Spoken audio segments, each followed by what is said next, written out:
संबंधों में संवाद नहीं होते। पति पत्नी अगर बात कर रहे हैं तो समझ लेना झगड़ा तय है। बातें क्यों कर रहे हो भाई?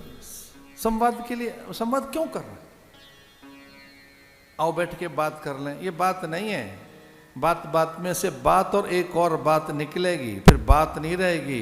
वो बात न हो के वाद होगा, वाद नहीं फिर विवाद होगा, विवाद नहीं वितंडा होगा, और फिर क्या फल होगा राम जाने। बोले नहीं बदन,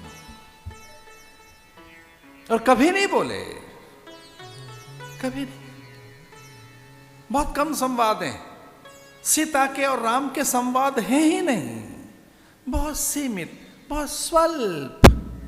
उसमें संकेत है, उसमें मनोरथ है, उसमें वांछाएं हैं,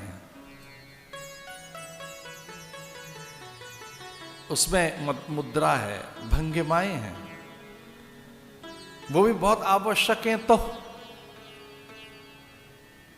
और इस दृश्य को जब सनकादिक नारद आदि ने देखा, ये जब दृश्य ब्रह्मादि ने महादेव ने देखा, तो समाधि में चले गए। वो ऐसा आता है कि उनके मौन से समाधि घटित हो गई।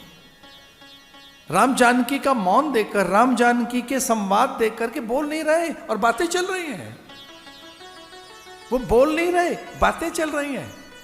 कुछ कह नहीं रहे और सब बातें हो गई बस नेत्रों से।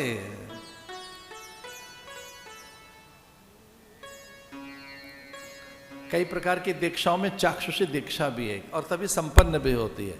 दीक्षा देते देते गुरु अपने शिष्य के नेत्रों में देखता है और चाक्षुषी दीक्षा देता है। नेत्रों को देखकर उसके द्रव्य के साथ अपने हृदय को एकीकृत करता है।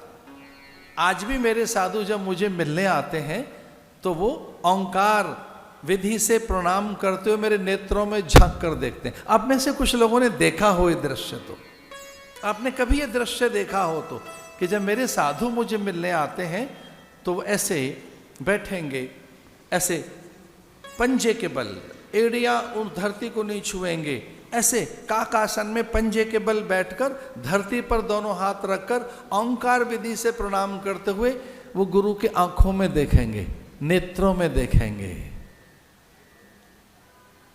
वहीं से संकेत मिलते हैं। काम यहीं से जगता है, विकार की उत्पत्ति यहीं से होती है। वात्सल्य और श्रद्धा की भी नेत्र बड़ा साधन है, बहुत बड़ा साधन।